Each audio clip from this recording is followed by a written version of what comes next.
तर नमस्कार मंडळी, स्वागत आहे तुमचा सह्याद्रीची वाट या यूट्यूब चॅनलवर. तर मंडळी, तुम्ही बघितलं असेल आपल्या अनेक व्हिडिओमध्ये मी आमच्या गाईचं व्हिडिओ करून दाखविले तुम्हाला. तर मित्रांनो, आमची काल गाय जनली, तिला वासरू झाला आहे. चला तर मग तुम्हाला गायन वासरू दाखवतो आणि मग त्याच्यानंतर मी तुम्हाला कवळ्या दुधाची रेसिपी दाखवणार आहे. चला गायन वासरू बघू. तर मित्रांनो, ही पहा आमची ही गाय जनली आणि तिले ना ह्या वासरू झाला आहे. ह्या वासरू झाला. ह्या उंबऱ्या कलरचा वासरू आहे. त्या नुसता पियाच पाहत आहे रे, नुसता वडा घेत आहे. पहा कसं आहे मित्रांनो ह्या वासरू. आणि मित्रांनो, आम्हाला आहे ना त्याचा नाव आहे ना ईश्वर सारखा त्याला बक्या बक्या म्हणत आहे. पण मित्रांनो, त्याचं आहे ना नाव काय ठेवायचं नक्की तुम्ही कमेंटमध्ये सांगा. त्याचं नाव काय ठेवायचा ह्या वासराचा. उंबऱ्या कलरचा वासरू ह्या पहा, गुवारे. आणि गाईचा फायदा म्हणजे तुम्हाला सांगतो, आपल्या दूध खाया भेटत आहे. आणि गाईचा शेण बिन राहत आहे ना, तर ते शेताला उपयोगी येत आहे. आणि गोऱ्याला अजून जोड टाकला तर जोडीत पैसे वाढतात. आणि सिंगल इकला तरी पैसे वाढतात. पण उंबऱ्या कलरला लय मार्केट आहे मित्रांनो. उंबऱ्या कलरचे बैल कमीत कमी 3 लाखापर्यंत त्यांच्या जोड्या चालत ह्या कलरवर. ह्या पा तसाच कोरा आम्हाला झाला आहे. तर मंडळी, आता आहे ना आपण जाऊ घरामध्ये. आम्ही पडीमध्ये होतो, आता ह्या घरामध्ये जातून तुम्हाला आहे ना दुधाची कवळ्या दुधाची रेसिपी कशी बनवायची ते दाखवतं. तर मित्रांनो, ह्या पा इथं हे आहे ना ह्या कवळा दूध आहे गायचा. दुसरा दिवस आहे हा. आणि मग त्याची आता ते खरवज ते काय म्हणतात, ते खरवज वड्या नाही का, त्या बनवायचे. आणि ह्या त्याच्यात टाकाय गुळ गेले, ही साखर आहे. आणि ह्या मिक्सरमध्ये नाही का एलची साखर टाकून असं म्हणजे चांगलं वास आणि खायला टेस्ट चांगली येते. त्यामुळं आम्ही ते मिक्सरमध्ये बुंगून आणले वेलची. तर हे सगळे ना आता ह्या दुधामध्ये मिक्स करून आणि हे आहे ना ह्या टोपामध्ये शिजा टाकणार आहे. तर बघू कसं करायचे त्या, आपण बघू काय करायचं ते. तर मंडळी, हे गूळ आणि हे साखर आता आहे ना ह्या दुधामध्ये मिक्स करून घेऊ.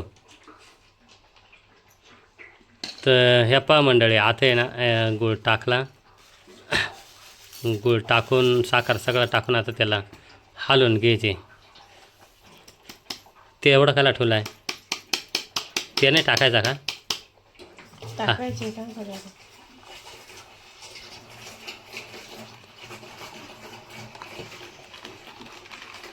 तर ह्या पहा मित्रांनो, असा हलवून घ्यायला लागत आहे. रेसिपी तुम्ही पळत राहा, म्हणजे मग तुम्हाला करता येईल बा. आम्ही करतोय बघ, आम्ही आंदूगर नाही करेल, पण आजच करतोय. कशी होते पळत राहा. तर मित्रांनो, ह्या असा हलवून घ्यायला लागत आहे. त्या आपलं नाही का ते एलचीन ते सगळं टाकून दिला त्याच्यामध्ये, म्हणजे थोडा खायला टेस्ट वाढेल.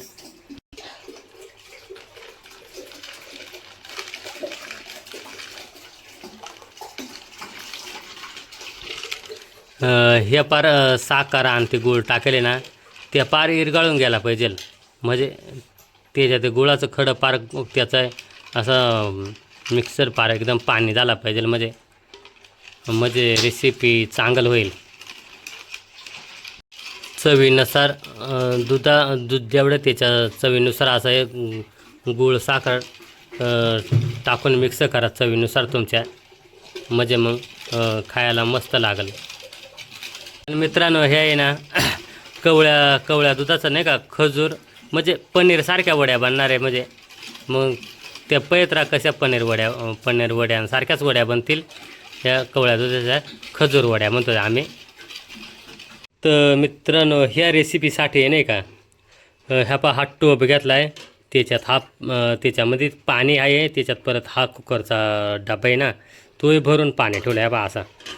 आणि तर आणि अजून हे दुसरा डबा आहे नाही का हा, तर याच्यामध्ये हा माल येईल, म्हणजे हे दुधाचा मिक्स करेल, ह्या सगळा याच्यात येईल आणि मग तो याच्यात ठेवायचा.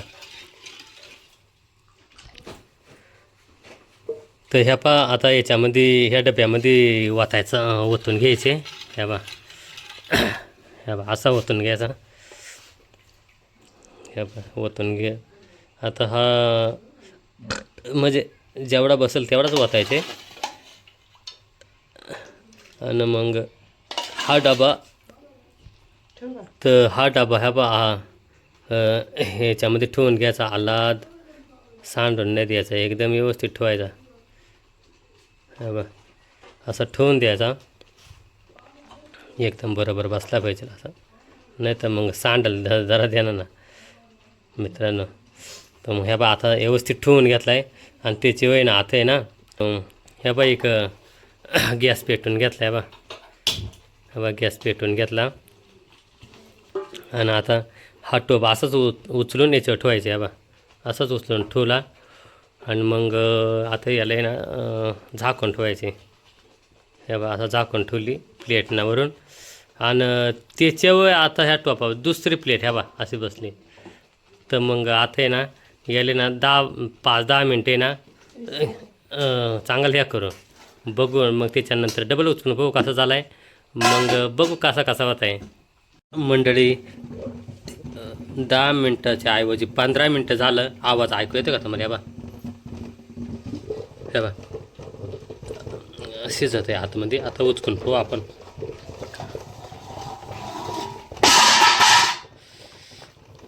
झालंय का नाही बघू आता. लय गरम आहे बरं का.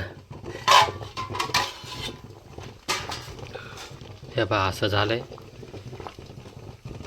म्हणजे आता कडकमध्ये झालं आहे बरं का. तर मला वाटत आहे अंदाजेप्रमाणे 5 मिनटात किंवा 10 मिनटात व्हायला लागतील. म्हणजे ह्या रेसिपीला आहे ना 25 किंवा अर्धा तास पकडून चालायचा. अर्धा तास लागतच या रेसिपीला. तर बघू आता 5-10 मिनटानंतर आपण उचलून बघू कसं होतं आहे. मंडळी आता आपण बघू, ह्या रेसिपीला अर्धा तास होऊन गेला.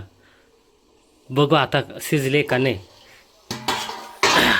हा मंडळी ह्या पा बघू आता. ह्या पा कशी वाफ चाले. ह्या पा आतमध्ये आवाजही येत असेल तर मला. ह्या पा आता एकदम कडक झालं. ह्या पा मंडळी इकडं उतरून आणलं आहे आता. ह्या बा असे तयार झाले. काढ बरं. ह्या बा बाहेर काढून ठेवली. ह्या बा आतमध्ये पाणी त्या तसंच आहे. ह्या बा आता बरोबर झालं ते. आता आपण आहे ना वड्या पाडून घेऊ. हे बा आता बघू वड्या कशा तयार होत्या ते, निघत्यात का काय होत्यात बघू. वड्या कापायचं काम चालू आहे. आता आपण आहे ना या वड्या पाडून झाल्या. आता वड्या काढून दाखव बरं. वड्या याच्यामध्ये हे कर ना. ह्या बा मस्त वडे तयार झाले. दाखव बरं. ह्या बा एकदम अशी अशी मस्त वडी तयार झाले. आणि खायला एक नंबर वडी. एक नंबर खायला एक वड लागत. मस्त वड्या झाल्या ते. तर आपण अशाच अख्ख्या वड्या बाहेर काढून घेऊ गरम गरमात. हे बा सगळ्या वड्या मस्त तयार झाल्या ते. ही तुटली थोडी पण मग चांगलं झालं ते. ह्या पा मंडळी ह्या पा किती भारी मस्त वड्या तयार झाल्या ते. आता कर बरं वड्या. डायरेक्ट काढ एक काढणे तर डायरेक्ट उलट्या करून दाखव ना कशा चांगलं निघतील. ह्या बा चांगलं वड्या निघसल्या ते. एक नंबर अशी ही वडी तयार झाली. ह्या बा खायला खाऊन दाखवते का एकदम मस्त. याच्यामध्ये त्या साखर गोड टाकेले मस्त खायला गोड आहे. तर मंडळी कशी वाटली रेसिपी. जर तुम्हाला ही रेसिपी आवडली असेल तर व्हिडिओला लाईक शेअर आणि चॅनलला सबस्क्राईब नक्की करा. चॅनलचं नाव आहे सह्याद्रीची वाट. तर यूट्यूबला जाऊन तुम्ही सर्च करून सह्याद्रीची वाट या चॅनलला सबस्क्राईब करून ठेवा. असंच अनेक मस्त मस्त व्हिडिओ तुम्हाला पाहायला मिळतील.